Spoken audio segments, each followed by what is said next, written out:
ان الحمد للہ والصلاۃ والسلام علی رسول اللہ اما بعد۔ ہمارا دوسرا کوئز ہے جس کا سوال تھا کعب بن اشرف یہودی کو کس صحابی رسول نے قتل کیا؟ تو اس کا جواب ہے آپشن سی، یعنی محمد بن مسلمہ رضی اللہ عنہ نے۔ تو واقعہ کچھ اس طرح ہے، جب مشرکین مکہ کو بدر میں شکست ہوئی، ان کے بڑے بڑے سردار قتل کر دیے گئے، تو کعب بن اشرف کو پتہ چلا کہ کفار کے سردار محمد صلی اللہ علیہ وسلم کے ساتھیوں نے قتل کر دیے ہیں، تو وہ ان کی تعزیت کے بہانے مکہ پہنچا۔ وہاں جا کر مرثیہ پڑھا، مشرکین مکہ بھی رونے لگے اور یہ خود بھی رونے لگا، اور ان کو اس بات پر بھڑکایا کہ اس کا انتقام محمد صلی اللہ علیہ وسلم اور ان کے ساتھیوں سے لیا جائے۔ اور پھر یہ واپس مدینے میں چلا آیا۔ مدینے میں آ کر اس نے رسول اللہ صلی اللہ علیہ وسلم کی شان میں گستاخیاں ہجو کرنی شروع کی۔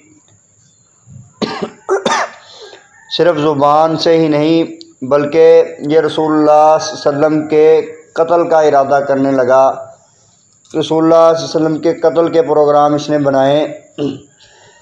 رسول اللہ صلی اللہ علیہ وسلم کو اور آپ صلی اللہ علیہ وسلم کے ساتھیوں کو مختلف طریقوں سے اس نے ایذا دینی شروع کی۔ آپ صلی اللہ علیہ وسلم کی شان میں گستاخی کرنے لگا۔ اس کا جب معاملہ حد سے بڑھ گیا تو صحیح البخاری کی ایک روایت ہے، جابر بن عبداللہ رضی اللہ عنہ کہتے ہیں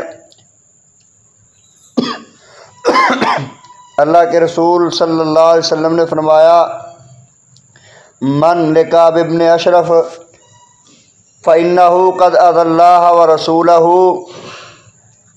کعب بن اشرف کا کام کون تمام کرے گا؟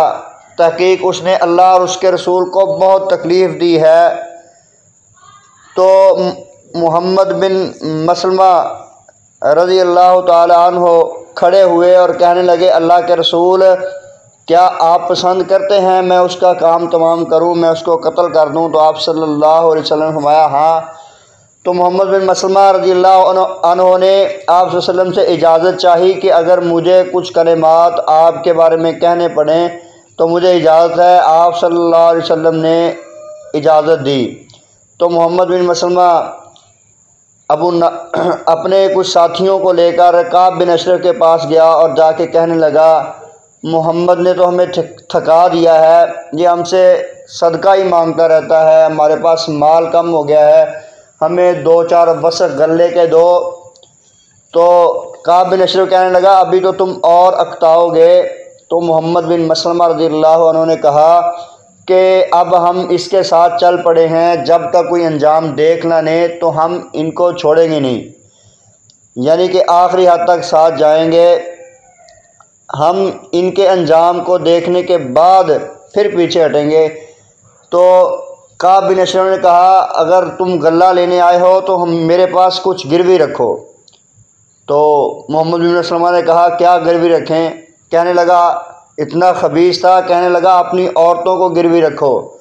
محمد بن مسلمہ نے کہا، تم عرب میں خوبصورت ہو، تمہارے حسن کے چرچے ہیں، بھلا ہم اپنی عورتوں کو تمہارے پاس کیسے گروی رکھ سکتے ہیں؟ تو کہنے لگا، پھر ایسا کرو اپنے بچوں کو میرے پاس گروی رکھو۔ تو محمد بن مسلمہ نے کہا، لوگ ہمیں تانا دیا کریں گے کہ 2-4 وسق کے عوض اس نے اپنے بچوں کو گروی رکھا تھا۔ تو پھر محمد بن مسلمہ نے کہا، ہم ایسا کرتے ہیں اپنے ہتھیار تمہارے پاس گروی رکھتے ہیں۔ تو اس نے کہا، ٹھیک ہے۔ وقت طے ہو گیا۔ محمد بن مسلمہ ابو نائلہ رضی اللہ عنہما اور کچھ ساتھیوں کو اور ساتھ لیا، اور اگلے دن جو وقت طے تھا یہودی کے پاس آئے، اس کا دروازہ کھٹکھٹایا۔ کعب بن اشرف اپنے گھر سے نکلنے لگا تو اس کی بیوی کہنے لگی، مجھے خون نظر آ رہا ہے۔ تو اس نے کہا، کوئی بات نہیں، محمد بن مسلمہ میرا ساتھی ہے اور ابو نائلہ میرے دودھ کا بھائی ہے۔ تو یہاں محمد بن مسلمہ نے اپنے ساتھیوں سے کہا تھا جب یہ گھر سے باہر آئے گا میں اس کے بالوں کو سونگھوں گا اور پھر میں اس کو دبوچ لوں گا، موقع پاتے ہی تم اس کو قتل کر دینا۔ یہ گھر سے نکلا، محمد بن مسلمہ رضی اللہ عنہ نے کہا یار آج بڑی خوشبو لگائی ہوئی ہے، ذرا مجھے اپنا سر تو سونگھاؤ۔ اس نے کہا سونگھو۔ محمد بن مسلمہ نے سونگھا، سونگھنے کے بعد چھوڑ دیا، پھر کہا یار ایک دفعہ پھر سونگھاؤ۔ اس نے پھر سونگھایا تو محمد بن مسلمہ رضی اللہ عنہ نے مضبوطی کے ساتھ اس کے سر کو پکڑ لیا اور ساتھیوں کو اشارہ کیا کہ اس کو قتل کر دو، اور یوں کعب بن اشرف یہودی قتل کر دیا گیا، اپنے انجام کو پہنچا اور رسول اللہ صلی اللہ علیہ وسلم کے حکم کی تعمیل ہوئی۔ تو اس حدیث سے ہمیں بہت ساری باتیں سمجھ آتی ہیں۔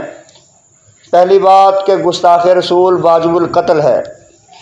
دوسری بات اس حدیث سے سمجھ آتی ہے کہ فدائی حملے کرنا، یعنی گستاخوں کو جو اسلام کو اور اہل اسلام کو ایذا دیتے ہیں، جو اللہ اور اس کے رسول کی توہین کرتے ہیں، ان کو فدائی حملے کر کے قتل کرنا رسول اللہ صلی اللہ علیہ وسلم کی سنت ہے۔ اللہ تعالی ہمیں صحابہ جیسا ایمان بنانے کی توفیق دے اور ہمیں بھی صحابہ کرام کی سنت پہ چلتے ہوئے گستاخ رسول کو قتل کرنے کی توفیق دے۔ جزاکم اللہ خیرا فی الدنیا والآخرہ۔